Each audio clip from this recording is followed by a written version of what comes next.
हानिया अहमद की postmortem report हमारे सामने आ गई है। हमें अब पता चल गया कि कितनी गोलियां लगी। शुजात साहब हैं, उनकी तस्वीर भी है, बड़ी हुए मुझों को बल दे रहे हैं। वो देखने भी मुझे लग रहा है कि और हैं थोड़े से जी। वो साहब जो हैं हीरो बनने के चक्कर में जीरो हो गए, खुद तो हुए, पूरे डिपार्टमेंट को भी उन्होंने बदनाम कर दिया। सिर्फ एक कांस्टेबल इसके अंदर जिम्मेदार है या वहाँ मौके के ऊपर, जैसे कि फादर भी बता रहे हैं कि 3 से 4 लोग थे सीसीडी के एहलकार जो चेस कर रहे थे। एक सीसीटीवी फुटेज है कि गाड़ी जा रही है, उस पर फायरिंग हो उस रही पे है। फायरिंग हो रही है, जमीन पे भी फायर लग रहे हैं, चिंगारियां निकल रही हैं। गोलियां कितनी लगी हैं गाड़ी पर? ब्रस्ट मारा गया है जी, और वो ब्रस्ट जो है वो इकट्ठा लगा है, एक ही जगह पे लगा है। एक मैगजीन में जो एसएमजी की है या कलाशनकोव जिसे कहते हैं, AK-47 भी कहते हैं, उसमें 30 गोलियां होती हैं मैगजीन में। आपने कभी आज तक देखे किसी पुलिस वाले को सजाए मौत या उम्र कैद इस तरह से? ज़ियाउल हक के मार्शल्ला में लोधरा में एक थानेदार था न्याजी, उससे कोई बंदा तशद्दुद में मर गया तो उन्होंने उठा के सड़क पे फेंक दिया, और वो उस पर पूरी रात वो फिर ट्रक गुजरते रहे, लाश शनाख्त ही नहीं होती थी। लेकिन बाद में वो ट्रेस हो गया और वो लोग चालान हुए, और वो जो साहब थे थानेदार साहब, वो सजाए मौत हुए थे। जो इस टाइम पे जनरल पब्लिक है, मैंने एक वीडियो की कमेंट सेक्शन भरा पड़ा है, गालियां दे रहे हैं, सीसीडी को बदवाएं दे रहे हैं। देखिए, खुली छूट तो है, इसमें तो शक नहीं है कि हथियार दे दिया गया। हथियार उन लोगों के हाथ में दिया गया जिनको ये नहीं पता इसको चलाना कैसे है। अच्छा, इसके साथ साथ एक और कंट्रोवर्सी चल रही थी पिछले दिनों। डीपीओ हाफसाबाद जो है उनका ट्रांसफ़र होता है और वॉशरूम की कोई कहानी सामने आ रही है कि एमपीए के बेटे को कह दिया गेट लॉस्ट। उम्मीदवार थे एमपीए के, उन्होंने 60 लाख रुपया दिया था इस ऑफिस के लिए।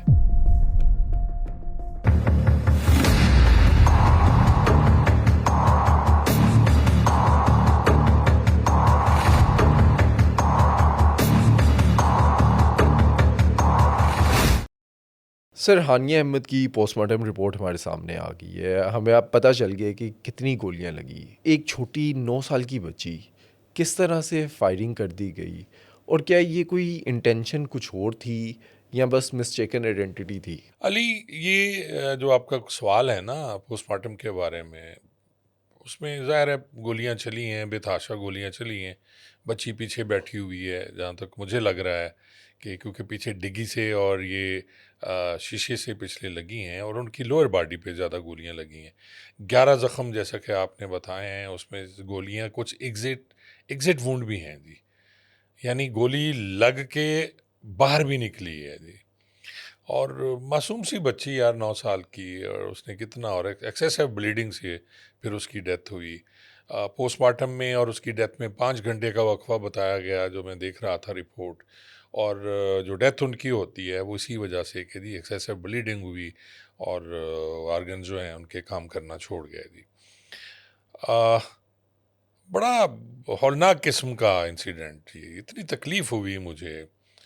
पुलिस की ज़िंदगी में, पुलिस सर्विस में बेतहाशा ऐसे वाक़यात देखे जिसमें हमारी गलतियां भी होती थीं, लेकिन यहाँ जिस तरह इसको किया गया, ये टोटल नाअहली और नालायकी। इसमें कोलेटरल डैमेज तो नहीं है ना कि किसी और पर गोली चला रहे थे और ये बच्ची बीच में आ गई? नहीं, ऐसा तो है ही नहीं ना जी, किधर वो बात ही है कि आप अगर स्टोरी तो अब लोग सुन चुके हैं, बार बार उसे दोहराना ठीक नहीं है। लेकिन बतौर अगर मैं तफ्तीशी वहाँ होता तो मैं सबसे पहले क्या देखता?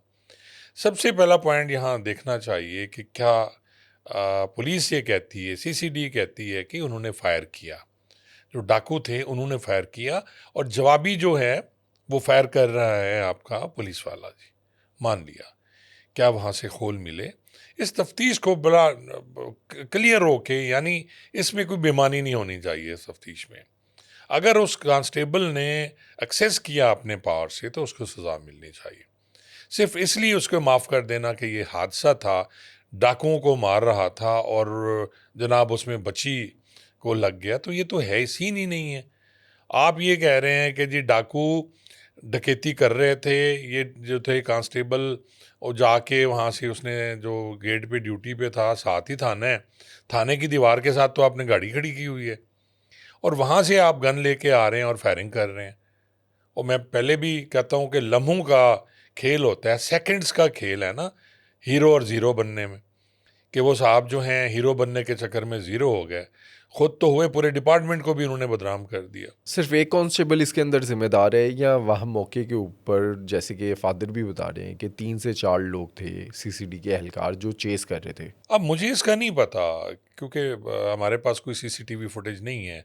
एक सीसीटीवी फुटेज है जिसमें मैं देख रहा था, वो इतनी क्लियर नहीं है, कि गाड़ी जा रही है, उस पर फाइटिंग हो उस रही पे है। फायरिंग हो रही है, ज़मीन पे भी फायर लग रहे हैं, चिंगारियाँ निकल रही हैं।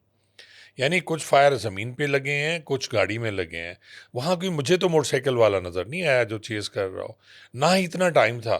सेकंड्स में ये सब कुछ हुआ जी, कि वहाँ हो रहा है, फायरिंग हुई, फायरिंग के बाद उसने गाड़ी दौड़ाई और गाड़ी जाके आगे कहीं लग गई है दीवार में, गाड़ी तो रुक गई और वो वहाँ से बचा के ले गया। अब फादर है जी, वो जो कह रहे हैं सही हो सकता है, लेकिन अभी तक मुझे, जो मैंने, जब मुझ तक इतलात हैं, उसमें तो एक ही बंदा है जिसने ये फायरिंग की और उसी की गलती है। गोलियां कितनी लगी हैं गाड़ी पर? अब देखें क्लाशनकोव, वो जो तस्वीरें हैं, अब एआई ने भी तो कमाल कर दी है ना, कि एआई की तस्वीरें बना के लगा दें।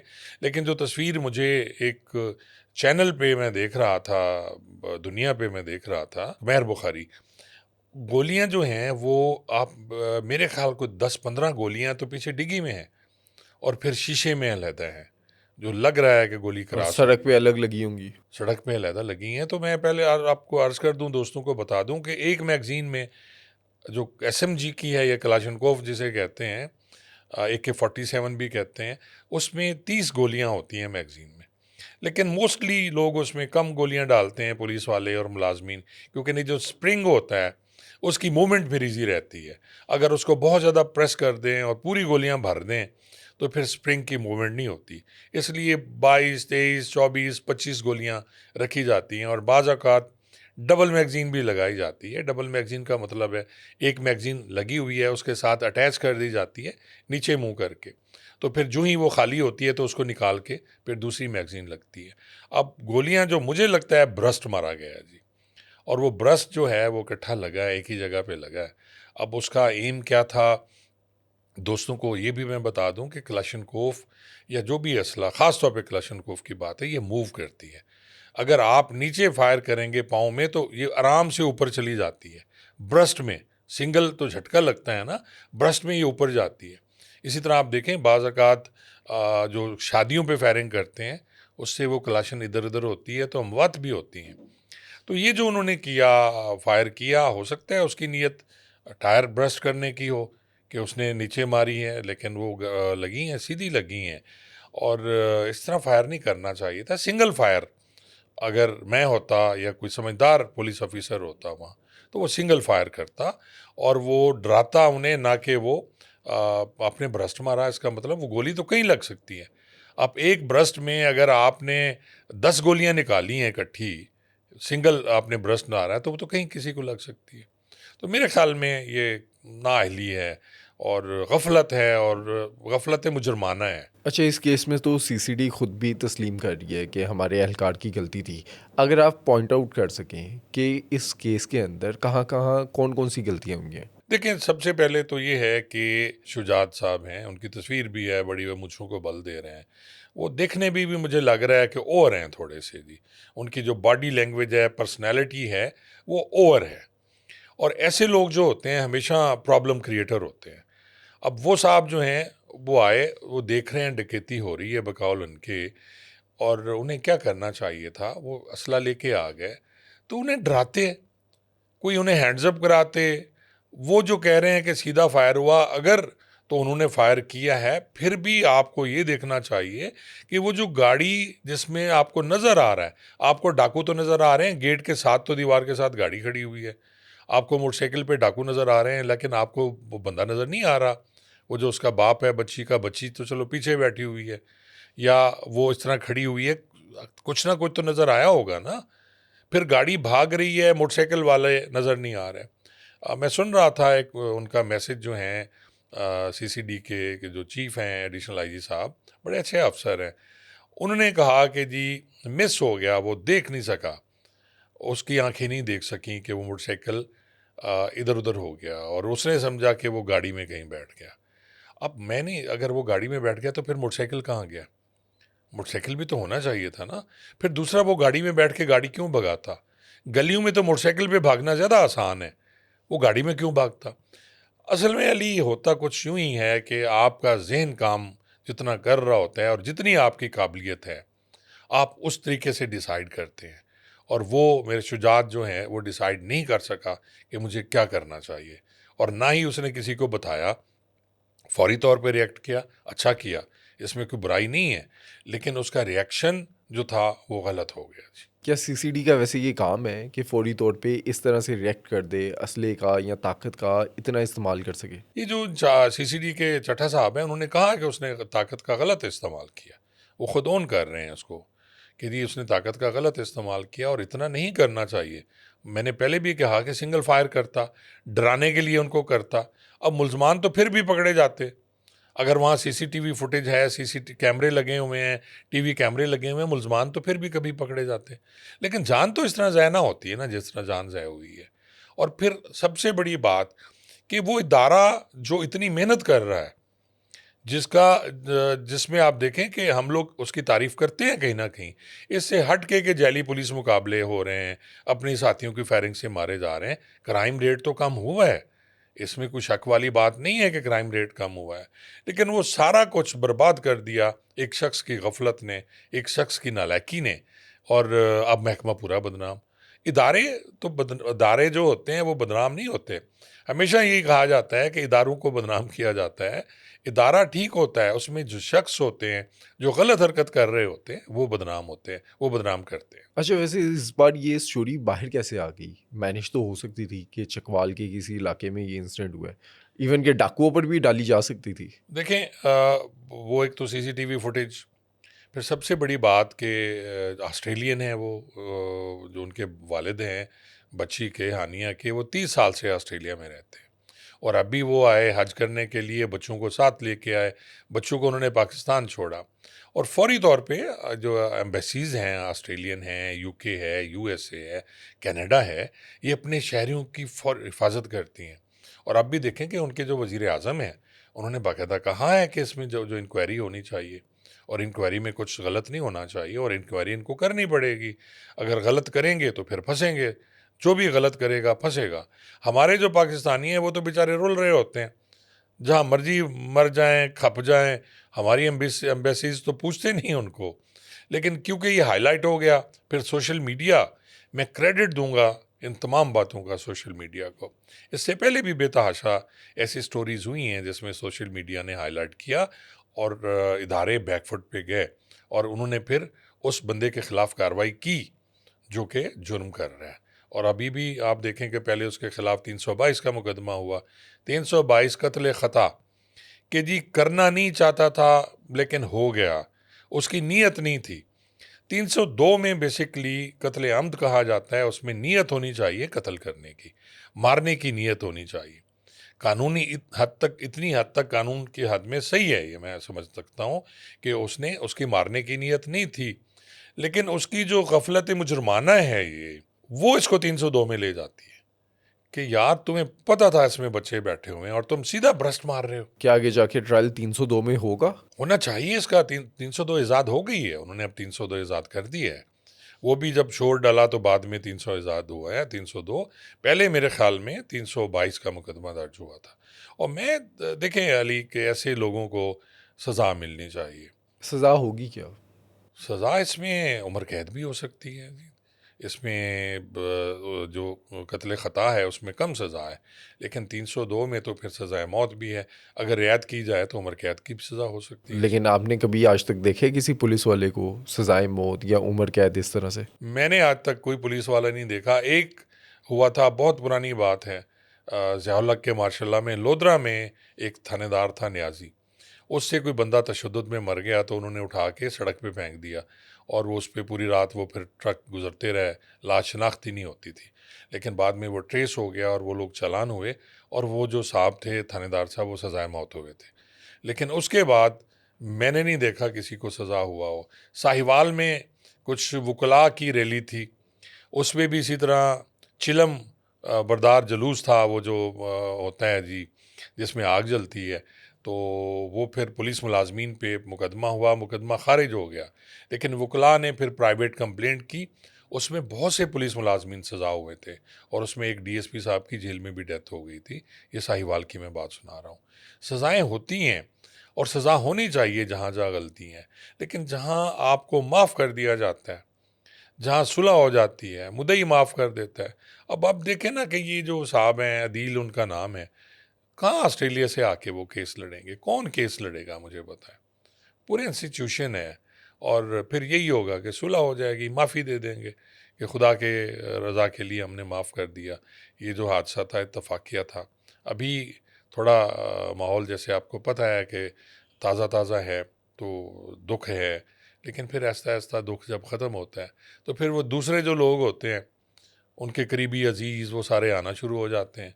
अब चकवाल छोटी सी जगह है, ये जो साहब हैं शुजात साहब, ये वहीं के रहने वाले होगा ये, और इसके अजीज़ व कारब भी होंगे, फिर मिन्नत अल्लाह होगा, फिर प्रेशर होगा, तो फिर सुलह हो जाएगी। माज़ी में इस तरह के वाक़यात आपने अपने दौर में देखे हैं? यार एक मुझे याद है कि दो वाक़यात मैं सुनाता हूँ आपको। एक वाक़या तो मेरे साथ हुआ।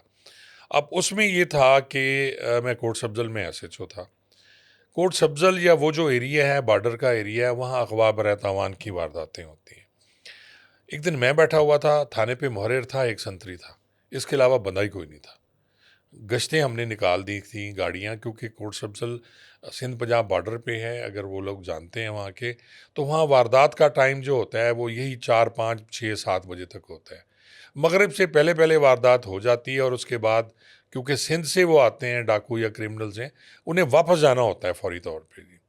या फिर वारदात होगी 8-9 बजे, अगर माल मवेशी की वारदात होती है, तो वो क्योंकि वो जानवर खोल के साथ ले जाते हैं, तो उसके लिए फिर टाइम चाहिए, तो ये भी तकरीबन 8-9 बजे लोग सो जाते हैं गर्मियों में, वैसे सर्दियों में भी जल्दी सो जाते हैं। तो इसी तरह 4 बजे मैं बैठा हुआ था तो इत्तला आई कि जी वहाँ एक जगह है संजरपुर। संजरपुर में एक ठेकेदार है तो रोड बना रहे थे संजरपुर से ढंडी तक, ढंडी रेलवे फाटक तक। तो उन्होंने कहा जी बंदे कुछ आए, तो उन्होंने अगवा कर लिया जी ठेकेदार को और उसी की गाड़ी में डाल के ले गए। अब मुझे क्योंकि रास्तों का पता था कि जी रास्ता अगर संजरपुर से आता है तो ये और कोई रास्ता नहीं है, सड़क से तो ये आएंगे नहीं, तो एक जो रास्ता बचता है रेलवे लाइन के साथ साथ, वो वहाँ से आ सकते हैं और कोई रास्ता नहीं है। तो मैंने ये किया, मैंने वो जो मेरा मुहर्रिर था आशिक, आशिक नीला कहते थे उसको, मैंने उसे साथ लिया, संतरी को मैंने साथ लिया और कुछ बंदे, यूं समझे हमने थाने को ताला लगा दिया जी। और वायरलेस गाड़ी भी नहीं थी सरकारी, मैं अपनी गाड़ी में हम लोग निकले जी। फौरी तौर पे मैं पहुंच गया जी, वो जो फाटक है, ढंडी फाटक उसका नाम है, और इतनी देर में वो गाड़ी नहीं आई थी और तो हमने वहाँ नाका लगा लिया। ढंडी फाटक पे उन दिनों नफरी भी लगती थी, चेक पोस्टें थी डिफरेंट, कोई 13-14 चेक पोस्टें थी, और वहाँ मुलाजमीन भी होते थे, पीसी के मुलाजमीन भी होते थे। उन्हें मैंने लिया और हमने नाकाबंदी कर ली। अब जो ही वो लोग आते हैं, उन्होंने देख लिया कि सामने पुलिस मौजूद है। अब मेरे लिए बड़ा अच्छा मौका था कि मैं फायरिंग करता, इसी तरह मैं ब्रस्ट मारता, मैं डाकू भी मार देता, साथ में वो जो मगवी थे उन्हें भी मार देता। जो 2 लोग अगवा करके आए थे ठेकेदार, उन्हें भी मार देता मैं। लेकिन हमने टाइम लिया, हमने उन्हें कहा कि आप हथियार फेंकें, आप बाहर आ जाएँ। काफ़ी देर सन्नाटा रहा, आहिस्ता-आहिस्ता फिर मगरिब होना शुरू हो गई। जूँ ही लाइट कम हुई, उसके बाद वो लोग वहाँ से खिसक गए, जो 2 डाकू थे वो निकल गए। मगवी हमने बचा ली और बाद में वो बेचारे अंदर से कहें कि फायर ना करना, सराइकी और सिंधी में, कि हम पे फायर ना करना, हम फलां हैं, क्योंकि इक्का दुक्का हम हवाई फायर भी करते थे, टारगेट हमने नहीं किया। तो उसके बाद अल्हम्दुलिल्लाह वो हमने मगवी बचा ली और बाद में वो लोग भी पकड़े गए। अगर मैं ये करता कि जल्दबाजी करता, मैं उसे भी मार देता, उनको भी मार देता और साथ में मगवी भी मार देता, मेरे लिए बड़ा आसान था। लेकिन अक्लमंदी की, मुलज़िम बाद में पकड़े गए, ये भी यही कर सकता था। और दूसरा वाक़या जिसमें मग़वी मारा गया, वो इसी तरह का इंसिडेंट था कि गाड़ी में एक साहब को अगवा किया गया। ये एफएफसी का वाक़या है। वहाँ फौजी फर्टिलाइज़र जो एक खाद है, उनका कोई इंजीनियर था या मुझे इस तरह, मैं उसमें नहीं था, लेकिन मेरी क्योंकि ज़ाहिर है सादकाबाद सर्कल में पोस्टिंग थी, तो वो भी इसी तरह हुआ कि वो साहब जो थे वो गाड़ी में, उसने वो कनपट्टी पे पिस्टल रखा हुआ था उसके, और उसने कहा जी मैं इसको मार दूंगा। कुछ उसकी डिमांड्स थी, लेकिन जल्दबाजी की उसमें छत पे जो गैराज की छत पे एक मुलाजिम था, उसने छलांग लगाई और ऊपर से, और उसने कहा मैं काबू कर लूँगा, लेकिन उसने फायर मार दिया उसको और साथ में फिर उसको भी मार दिया गया। तो इस तरह के वाक़यात होते रहते हैं लाइफ में। अक्लमंदी और समझदारी यही है, और पूरी दुनिया में यही है कि जी सबसे पहले आप जो अगवा कुनिंदा है या उन्होंने ऑस्ट्रिच किया हुआ है, जिसको काबू किया हुआ है, उसको बचाया जाए, अच्छा, ना कि दुनिया आप भर में तो हम अंधाधुंध देखते फायरिंग हैं कि कर दें। जानें भी देते हैं, अगर कोई डाकू वगैरह उसने किसी को हॉस्टेज बनाया हुआ है, तो वो अगर मौके पे कह रहा है कि मुझे जाने दो नहीं तो मैं इसकी जान ले लूँगा, तो वो पुलिस तो जाने देती है, हमेशा इसी तरह होता है पूरी दुनिया में। आप देखें पाकिस्तान के कि अलावा। पाकिस्तान के अलावा जी, आप देखें कि हवाई जहाज़ हाईजैक होते हैं, उनकी डिमांड मानी जा रही होती है, इसलिए कि अंदर मुसाफिर बैठे हुए हैं। उड़ाना चाहे तो कितनी देर लगती है, लेकिन वो नहीं करते ऐसा जब तक उन्हें यकीन ना हो जाए कि ये जो बंदे वहाँ बैठे हुए हैं इन्हें हर्ट नहीं किया जाएगा, नुकसान नहीं पहुँचाया जाएगा। उनकी डिमांड्स मानी जा रही होती हैं सारी।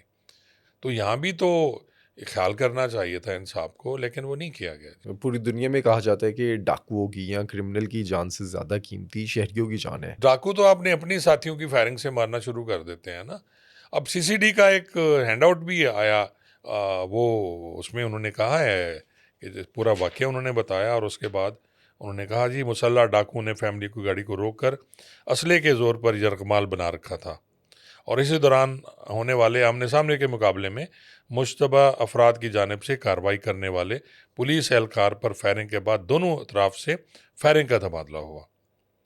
और फिर वो कहते हैं कि जी इस अफरा तफरी में मुतलका पुलिस अफसर ने गलत अंदाज़ा लगाया कि मुलजमान मुतासरा की गाड़ी में फ़रार होने की कोशिश कर रहे हैं, और अपनी बंदूक से फायर कर दिया। अब यहाँ बंदूक लिख रहे हैं, वह कलाशनकोफ नहीं लिख रहे। इस गलत फैसले के नतीजे में 10 साला बच्ची हानिया की अलमनाक मौत वाक़ई हो गई, जबकि उसके वालिद और भाई ज़ख्मी हुए। क्राइम कंट्रोल डिपार्टमेंट इस बात पर जोर देता है कि अफसोसनाक वाक़या में मुलव्वस अफराद का ये तर्ज अमल हमारे तयशुदा मरवजा तरीक़ाकार SOPs और ताकत के इस्तेमाल के कानूनी असूलों से यकसर इनहराफ है। चुनाचे महकमा की तरफ से फौरी तौर पर दर्ज झैल इकदाम उठाए गए हैं। मुतलका अफसर को उस दिन मुलाजमत से मुअत्तल करके हिरासत में ले लिया गया। बाद अज़ां उसे बाज़ाब्ता तौर पर गिरफ्तार करके अदालत में पेश किया गया, जहाँ उसे जुडिशल रिमांड पर जेल भेज दिया गया। मुतासरा बच्ची के वालिद की दरख्वास्त पर फौरी FIR दर्ज कर ली गई।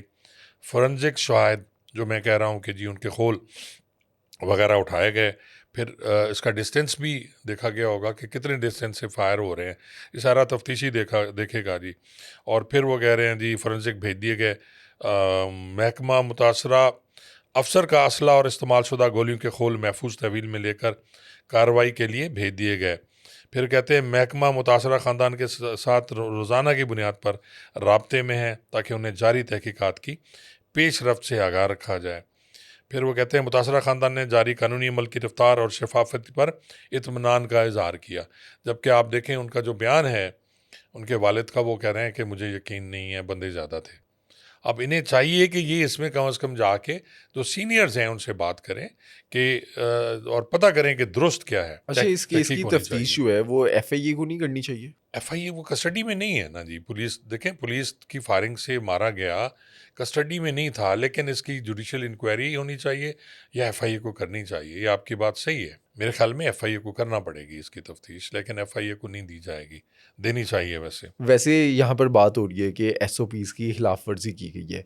असल में CCD की SOPs हैं क्या, कि अगर इस तरह कोई भी वक़्वा होता है तो CCD के जो एहलकार हैं वो किस तरह से रिस्पॉन्स देंगे? देखिए SOP क्लियर है इसमें कि ताकत का बेजा का इस्तेमाल नहीं किया जाएगा, फायर पहले नहीं किया जाएगा। ये सारे उसके नहीं हैं, CCD के नहीं हैं, पुलिस के भी यही है ना जी। हर फोर्स के यही होते हैं कि आप ताकत का बेजा इस्तेमाल नहीं करेंगे। जहाँ आपको लाठी मारनी है आप लाठी मारेंगे, थप्पड़ मारना है थप्पड़ मारेंगे। ये तो नहीं है कि किसी ने आपको थप्पड़ मारा आप उस पर फायर कर दें। तो जब आप पे फायर हो रहा है तो फिर आप फायर आपको करना चाहिए, लेकिन यहाँ अगर फायर हुआ नहीं तो उसने फिर ताकत का गलत इस्तेमाल किया।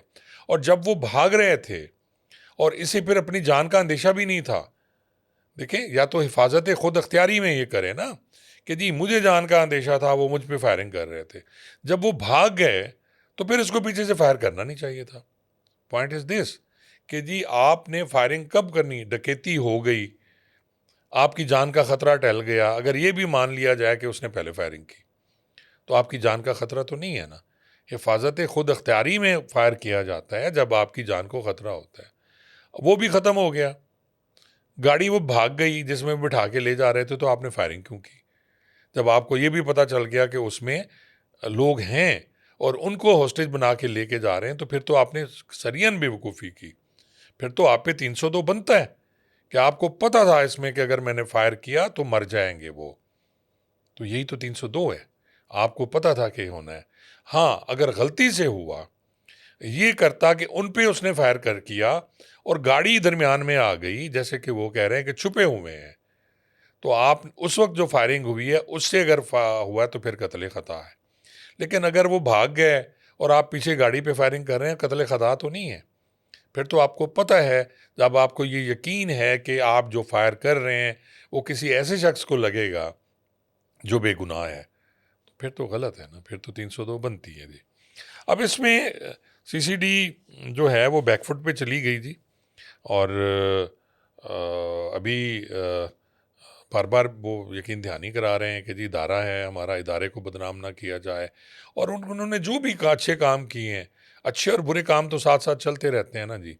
पुलिस में अच्छे काम भी होते हैं, कोई एक बुरा हो जाए तो आपके सारे उस पर पानी फिर जाता है। लेकिन आपको लगता है कि कवर कर लेगी सीसीडी, ये जो रेपुटेशन इस टाइम पे डैमेज हो गई है? पब्लिक रेपुटेशन जो है ना जी, अब सोशल मीडिया पे डिपेंड करती है। सबसे बड़ी बात यह है कि जो नफ़रत है, मरूसी नफ़रत है पुलिस के ख़िलाफ़ और अब सीसीडी के ख़िलाफ़। क्योंकि इससे पहले सीसीडी के खिलाफ इतनी नफरत नहीं थी किसी को भी, क्रिमिनल्स के अलावा।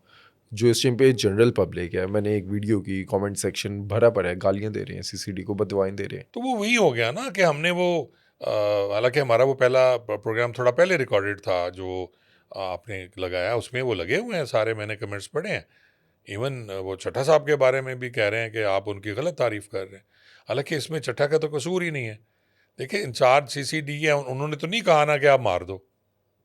तो ये तो उसकी गलती है, उसी को सज़ा मिलेगी। लेकिन एक चीज़ है ना कि जब इतने पुलिस मुकाबले हो रहे हैं, जब इतना फोर्स का इस्तेमाल किया जा रहा है, तो फिर एक जो कांस्टेबल है उसमें हिम्मत तो आ गई है कि वो भी कर सकता है, कोई बात नहीं। देखिए, खुली छूट तो है, इसमें तो शक नहीं है कि हथियार दे दिया गया। हथियार उन लोगों के हाथ में दिया गया जिनको ये नहीं पता इसको चलाना कैसे है। आपने हथियार, कलाशन आपके हाथ में है, अब आपको पता तो होना चाहिए ना कि मैंने इसका सिंगल फायर करना है, डबल करना है। कब आपने चलानी है, आप कब कब नहीं चलानी है, चलानी। कितनी चलानी है, वही तो उन्होंने बात की है कि ताकत का हमारे एहलकार ने गलत इस्तेमाल किया, गलत हो गया। लेकिन वो आपकी बात जो है किसी हद तक सही है कि आप जिस तरह पुलिस मुकाबले हो रहे हैं, अपने लोगों साथियों के हाथों से मारे जा रहे हैं, 900 से 1000 तक अब लोग ये पहुंच गए हैं जब से सीसीडी बनी है। जो रिकॉर्ड पे तो भी आए हैं। नफरत तो है ना कहीं नफरत तो है। और वही पुलिस वाली नफरत है। पुलिस की नफरत भी अब देखें अरूज पे है। आप पुलिस की फेवर में एक छोटी सी बात कर दें, गालियां पड़ना शुरू हो जाती हैं ऐसे ही और है। लोग कहते हैं कि आप गलत कह रहे हैं। हालांकि सारे पुलिस वाले एक जैसे नहीं हैं, सारे जो बाकी डिपार्टमेंट्स हैं वो सारे एक जैसे नहीं हैं। अच्छे बुरे हर जगह हैं। ये इसी माशरे का हिस्सा है ना यार। इसी माशरे से चार भाई हैं, एक जुडिशरी में चला जाता है, एक डॉक्टर बन जाता है, एक पुलिस वाला बन जाता है, एक आर्मी में चला जाता है। माशरा तो वही है। वो मैं हमेशा कहता रहता हूँ कि जो रॉ मटेरियल आप जो देंगे उसी से प्रोडक्ट बनेगी। जो आप रॉ मटेरियल ही गलत दे रहे हैं, हमारे माशरे में क्या नहीं हो रहा, लोग कौन से अच्छे हैं। लेकिन अब जो राय बनती है वो सोशल मीडिया पे बनती है। मीडिया तो ख़त्म हो गया, अखबारों में ख़बर तो अगले दिन आती है, टीवी पे बैन है, टीवी पे ख़बर आती नहीं है। लेकिन सोशल मीडिया पे तो आप फौरी तौर पे एक एक चीज़ आ रही होती है और उसको रिबट करना, उसको झुटलाना बड़ा मुश्किल हो जाता है। और इसमें अहम चीज़ तो ये है कि अब ये जितने भी लोग सीसीडी के अंदर आए हैं, ये कौन सा दूध के धुले थे? इन पे माजी में केसेस तो होंगे। अली ये बदकिस्मती है, मैं हैरान होता हूँ कि जब सीसीडी बनी तो ज़ाहिर है मैं पुलिस डिपार्टमेंट में मैंने सर्व किया, तो मैंने देखा जी सीसीडी बन गई और उसका ये है, सारे केसेस इधर आ रहे हैं, 18-19 इनके हेड हैं, कत्ल है, इक़दाम कत्ल है, फलाना फलाना, डकैती, ये सारे सीसीडी तफ्तीश करेगी। फिर आहिस्ता आहिस्ता उन्होंने कहा जी कि सीसीडी जो है इसका इसमें कौन जाएगा जी। पहले इन्होंने अफसरान सेलेक्ट किए, चट्टा साहब इंचार्ज थे, उसके एडिशनल आईजी बन गए। फिर उसके बाद आरओज रखे गए रेंज में, जो डिविजनल पुलिस अफसर हैं और रेंज के आ गए। फिर उनके अंडर डिस्ट्रिक्ट में आ गए। फिर तहसीलों में जो हैं, जो डिस्ट्रिक्ट में हैं वो भी कुछ एसपीज़ हैं, कुछ डीएसपीज़ हैं मोस्टली जी। फिर इंस्पेक्टर्स को बना दिया गया तहसील लेवल पे, फिर नफरी दी गई। अब अगर मैं लाहौर की बात करूं तो आप ये देखें कि लाहौर में जितने वो यहाँ का एक सीआईए होता था, जिसे बदनाम ज़माना कहा जाता था हमेशा, वो सारे अफसरान जो हैं वो सीसीडी में हैं। इसी तरह मैं अगर भावलपुर की बात करूं तो भावलपुर में बहुत से लोग ऐसे हैं जो कई दफ़ा डिसमिस हुए, करप्ट लोग, तशद्दुद पसंद, ऐसे लोग जिनकी शोहरत अच्छी नहीं थी, वो सारे सीसीडी में हैं और अब वही बदनामी का बहस बन रहे हैं। कांस्टेबल ख़ास तौर पे बड़े हथछुट हो गए हैं। यहाँ मैं आपको कहूँगा कि गुजरात में एक कांस्टेबल ने जो फयाज हैं वो शहीद होते हैं, ये 7 मई की बात है। अब उनके बारे में तरह तरह की बातें आ रही हैं कि वो लोगों को तंग किया जा करते थे जी। गलत हो सकती हैं, लेकिन उस दिन जो वकूआ हुआ वो भी उनकी अपनी गफलत की वजह से उनकी जान गई है।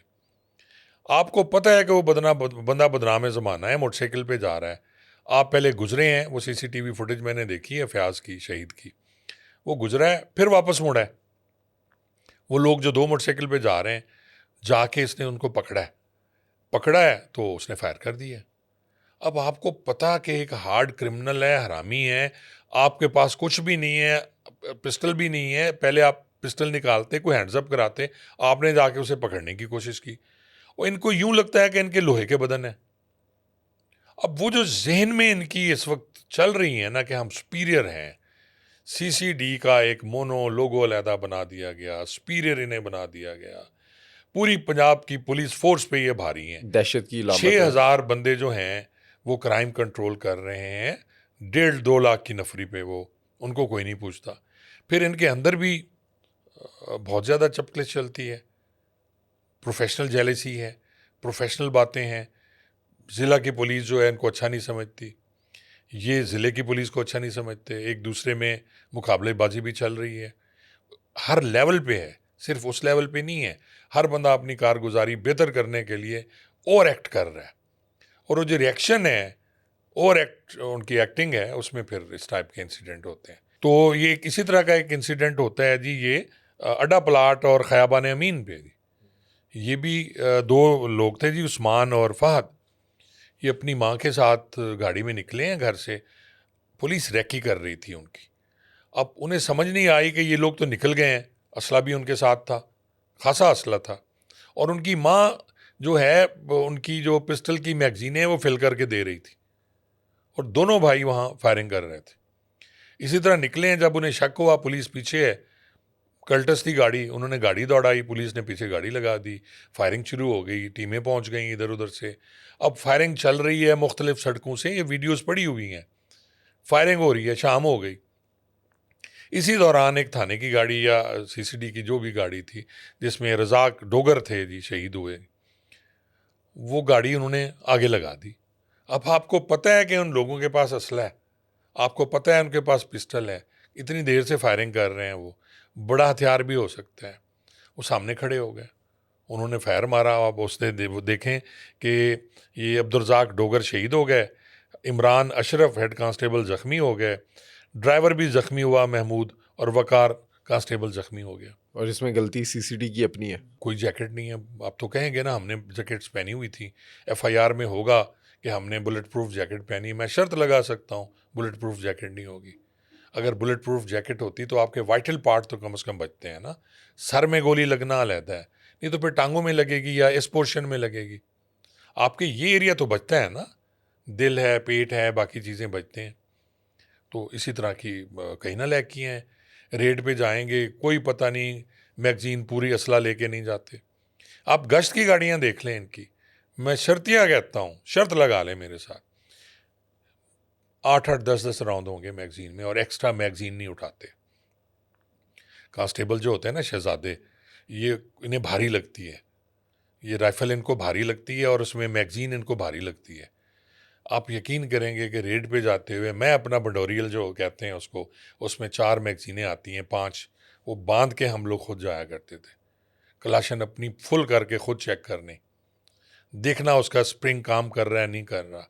असले की सफाई हमने खुद बैठ के करानी। हर हफ्ते मैं थाने में बैठ के असले की सफाई कराता था खुद। जिस जिसकी राइफल है मुहर्रिर को बुला लेना, सबको बुला लेना, खाना बनवा लेना, कोई देख बनवा लेनी खाने की, असला सफाई चल रहा है। और मेरा असला कभी इस तरह नहीं हुआ कि उसमें कोई प्रॉब्लम कभी हो, धोखा नहीं दिया। कभी धोखा नहीं दिया।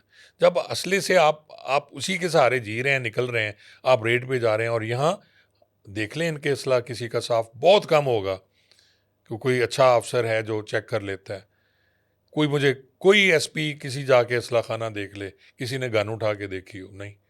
जब मुलाजा होता है वो ऊपर से तेल लगा देते हैं, बस वो तेल लगा होता है, वो अफसर हाथों को तेल लगता है, वेरी गुड जी, साफ़ है।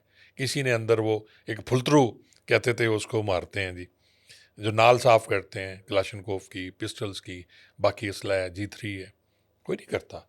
तो उसकी फिर यही होती है ना, असला आपका जो है मौके पे धोखा दे जाता है। अच्छा, इसके साथ साथ एक और कंट्रोवर्सी चल रही थी पिछले दिनों। डीपीओ हाफसाबाद जो है उनका ट्रांसफ़र होता है और वॉशरूम की कोई कहानी सामने आ रही है कि एमपीए के बेटे को कह दिया गेट लॉस्ट। यार ये मैं इस पे क्योंकि 2 विलाग कर चुका हूँ, खासा हो गया है इसमें। मैं समझता हूँ कि दोनों का कसूर है कि ये जो नूरी मखलूक है, मैं ना नूरी हमेशा नूरी कहता हूँ, इनके जहन में जो है फतूर है, चाहे वो पीएसपी हैं, पुलिस वाले हैं, चाहे वो डीएमजी ग्रुप है, असिस्टेंट कमिश्नर हैं, कमिश्नर हैं, अंग्रेज़ के बनाए हुए सारे लोग। ये आप कमिश्नर का दफ्तर जाके देखें, आपको एहसास होता है वो बहादुर जनरल, डिप्टी कमिश्नर बहादुर जनरल कहते हैं उसको। बहादुर उनके नाम के साथ अंग्रेज़ों के दौर वाला होता है जी, साहब बहादुर। अब साहब बहादुर कहाँ से हो गया, ये साहब बहादुर कहा जाता है। ये वही लफ्ज़ हैं जो अंग्रेज़ों के हैं, और आज तक कानून भी वही है हमारे पास। 1861, 1830, 1900 कुछ के का 1930, 1861, ये सारे कवानीन हैं। अब ये जो होता है, ये जो बनता है ऑफिस, इसकी ऑलरेडी वीडियोस बड़ी बनी थी। ये मेरे ख्याल पंजाब का सबसे खूबसूरत तरीन ऑफिस है। अब आज मुझे एक पुलिस ऑफिसर जो पुराने हैं, रिटायर्ड हैं, वो बता रहे थे कि जी एक वहाँ उम्मीदवार थे एमपीए के, उन्होंने 60 लाख रुपया दिया था इस ऑफिस के लिए। और मैं मज़े की बात आपको बताता हूँ, जितने ये ऑफिस पंजाब में बने थे उस्मान अनवर साहब के दौर में, बहुत से ये सेल्फ उस पे था कि जी एसएचओज पैसे इकट्ठे कर लें, डीएसपीज इकट्ठे कर लें, आप खर्चा करें जी, बिल आएगा तो मिल जाएगा। लेकिन वो खर्चा हो गया, बिल आज तक नहीं आए, बिल ऊपर ही ऊपर से खाए गए, करप्शन हो गई जी, नीचे बहुत कम आए। कुछ डिवीजन ऐसे हैं जिसमें मुझे पता है कि वो बिल बाकायदा दिए गए, लेकिन बाकी पंजाब में नहीं। आज भी वो ठेकेदार रो रहे हैं, आज भी वो जो जिन्होंने टाइल्स दी रो रहे हैं, आज भी जिन्होंने सैनिटरी का सामान दे दिया वो रो रहे हैं, वो पैसे नहीं मिले उनको। लेकिन इन्होंने कहा जी सब अच्छा है, कुछ सीनियर्स के नाम भी आए, बाद में क्लियर हो गए। तो ये जो वाशरूम वाला है, ये इसी तरह वो जाते हैं, हैदर हैं, शाहिद साहब हैं उनके फर्जंद, तो डीपीओ साहब मौजूद नहीं थे, वो वाशरूम चले गए, वापस आए तो डीपीओ साहब आए, वो नाराज़ हो गए और उन्होंने फिर तू तकार की।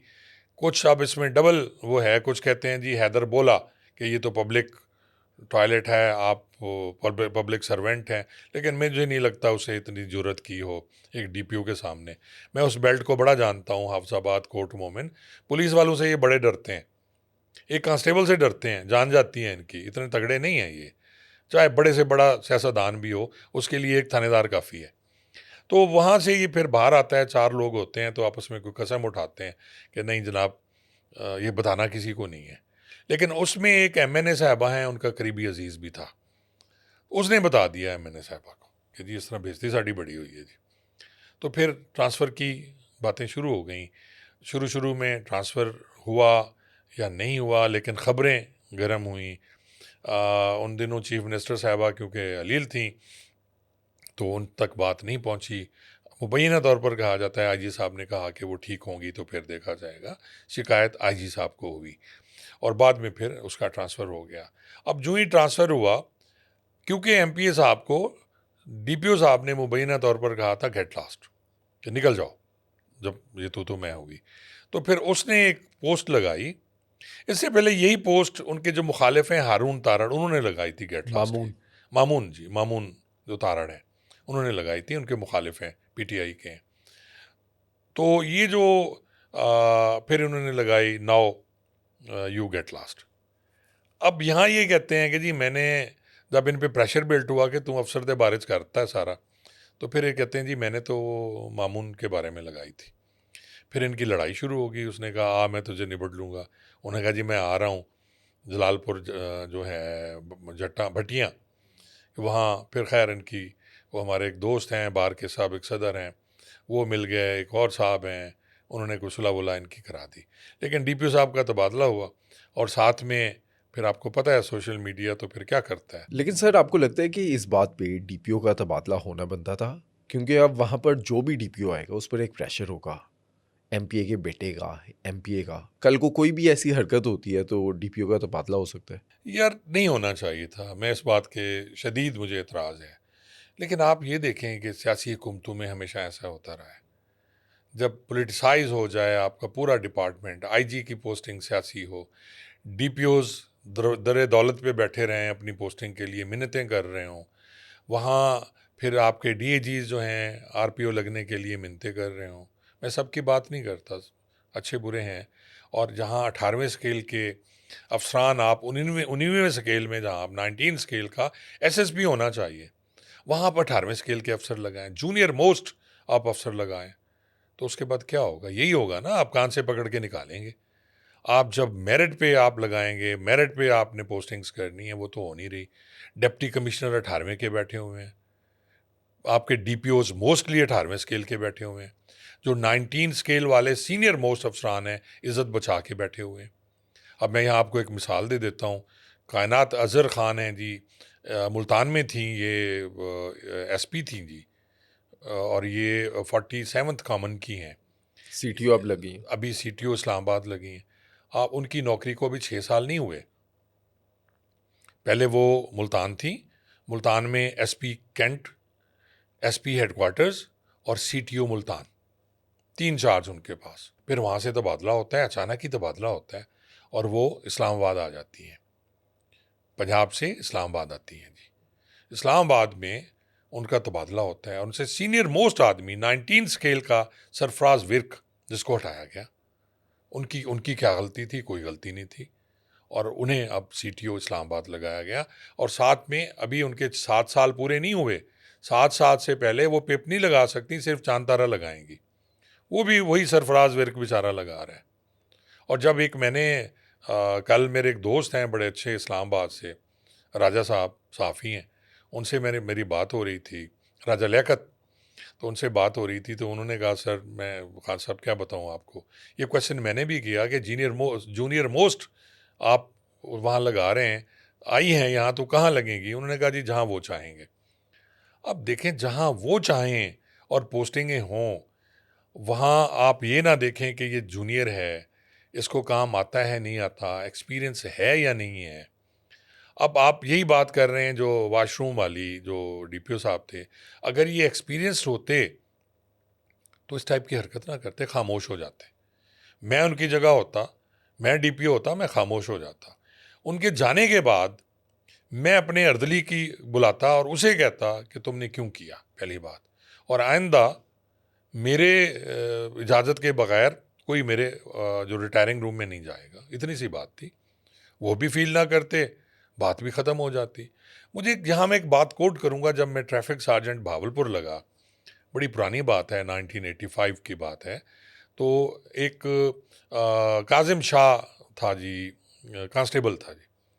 अब मेरे पास 750 मोटरसाइकिल, बड़ा 4 सिलेंसर, और आई वाज ट्रैफिक सार्जेंट पूरे ज़िले में एक जी। और काजिम शाह के पास वो सुजुकी होती थी छोटी, वो मेरे साथ होता था। वो कहने लगा सर, एक मैं अर्ज़ करूं आपसे, नाराज़ ना होइएगा जी। मैंने कहा जहाँ काजिम शाह कहो।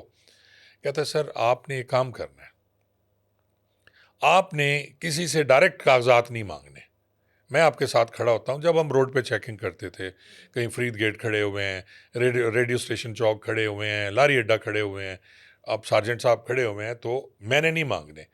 मैं काजिम शाह को कहता था, काजिम शाह इन्हें कहो कागजात दिखाए, काजिम शाह इनकी गाड़ी बंद कर दें। जब आप डायरेक्ट किसी के साथ होते हो तो फिर आपको बेइज्जती का पूरा पूरा अंदेशा होना चाहिए। यही काम डीपीओ ने किया। अगर ये एक्सपीरियंस्ड होता, अगर ये 19वें स्केल का होता, तो ये नहीं होना था, क्योंकि वो समझदार सीजन अफसर, उनकी सर्विस कम अज़ कम 15-16 साल होती है। 20-20 साल में जे जाके, यानी 15 साल में ये एसएसपी बनते हैं, और अभी तो 5वें साल में, चौथे साल में ये एसपी होते हैं, और छठे साल से पहले इन्हें डीपीओ लगा दिया जाता है। अब इनके साथ के आज तक डीपीओ नहीं लगे, इनके जो कामन के हैं वो अभी तक डीपीओ नहीं लगे, ये उसमें लगे हुए हैं, ये डीपीओ लगे हुए हैं। एक आध कोई और भी है, वो उसका भी मुझे पता है। जब आपका एक्सपीरियंस ही नहीं है, आप वहाँ पोस्टिंग उन्हें दे देते हो, और जो नालायक होगा हमेशा वो बदतमीज़ी करेगा। जो नालायक पुलिस ऑफिसर होगा, नालायक जज होगा, नालायक कोई भी अफसर होगा, वो अपने माथातों को गालियां देगा, बदतमीज़ी करेगा, इसलिए कि उनकी खामियां ना पता चले। इनकी रेपुटेशन कैसी थी? इनकी रेपुटेशन, मैंने एक ब्लॉग भी की है। एसपी जो इनके इन्वेस्टिगेशन थे, 4 महीने में 3 दफ़ा इनसे मिल सके। फ़ोन ये नहीं सुनते थे, किसी का फ़ोन नहीं सुनते थे। एक रिटायर्ड आईजी हैं इस्लामाबाद, कल मुझे उनकी कॉल आई हुई थी। उन्होंने कहा जी मैंने पहले तो इसका नंबर ही कोई नहीं देता, सख्ती से मना किया हुआ था कि डीपीओ का पर्सनल नंबर किसी को नहीं देना। जो थ्रू ऑपरेटर नंबर है वो, उस पर आपने मैसेज करना है। इनकी मर्ज़ी, वो देखें ना देखें, सुने ना सुने जी। और जो पर्सनल नंबर इन्होंने पुलिस वालों को दिया, डीएसपीज़, एसएचओज़ को, उस पर आप मैसेज भी करते हैं तो ये रिप्लाई नहीं करते जी। ये किसी से नहीं मिलते थे, किसी का फ़ोन नहीं सुनते थे। आग लग जाए, भाड़ में जाए ज़िला, इन्होंने किसी की सुननी नहीं है। तो फिर यही शिकायतें होती हैं। अब्यूज़ किया इन्होंने 2-3 इंस्पेक्टर्स को, सामने वो हुए, उन्होंने भी किया। एक मलिक गफ़ार हैं, उनके साथ ज़्यादती हुई। एसएचओ सुखे की थे, आहद तारण हैं, उनके साथ इसी तरह इन्होंने किया, उसने वापस इनके साथ किया। फिर 2-3 डीएसपीज़ हैं, वो जान छुड़ा के भाग गए। गाड़ियाँ इन्होंने 5 रखी हुई थी अपने पास, जाके ऑफिशियली 2 रख सकते हैं। फिर बहुत सी बातें जो हैं, जो इनके बारे में हुई हैं, जो बाद में मैंने उस पे बाकायदा व्लॉग भी किया है। तो ये इनके साथ होना था, जो हो गया, लेकिन गलत हुआ। मैं आज भी कहता हूँ कि अगर आप सियासतदानों के सर पे चढ़ाएंगे तो फिर पुलिस वहाँ काम नहीं कर सकती। अब 1% या 2% जो अब कर रही है, इसके बाद वो भी नहीं करना। मैं हमेशा कहता हूँ कि जी जहाँ शफा मिलती है किसी को, बंदा वहाँ जाता है। अगर शफा एमपीए के डेरे पे मिलेगी किसी पुलिस वाले को, तो वो पुलिस इसके पास तो नहीं आएगा ना। अब इसी में आपको मैं मिसाल देता हूँ। एक वहाँ का इनका अर्दली था नसरुल्ला, उसको इन्होंने हटा दिया। वो ख़ुद पेश हुआ, उसने रिक्वेस्ट की कि सर मुझे मेहरबानी करें, मुझे यहीं रहने दें। अगर यहाँ नहीं रहने देता तो मेरा घर है जी वहाँ पिंडी भट्टियाँ, मुझे वहाँ भिजवा, सिक्योरिटी में लगा दें। तो नहीं लगाया इन्होंने। और जब सिफारिश कराई गई, पहले उसको बुला के बेइज्जत किया, फिर लगा भी दिया। अब लेकिन वहाँ नहीं लगाया सिक्योरिटी में, आम जनरल ड्यूटी पे लगा दिया। अब वो अपनी जेब से बेचारा पेट्रोल भर रहा है 200-300 का डेली, और गश्त कर रहा है, क्योंकि पेट्रोल है ही नहीं। ये बड़ी ऐसी बातें हैं अली, जो अंदर की बातें हैं, जो इस वक्त पुलिस डिपार्टमेंट में चल रही हैं। लेकिन मुसीबत ये है, पुलिस वाला कोई बोलता नहीं है। मैं पहला पुलिस वाला था जो उस वक्त भी बोलता था सर्विस में, और अब भी बोल रहा हूँ। अब कुछ लोग बोलना शुरू हुए हैं, लेकिन इतना नहीं बोलते जितना मैं बोल रहा हूँ।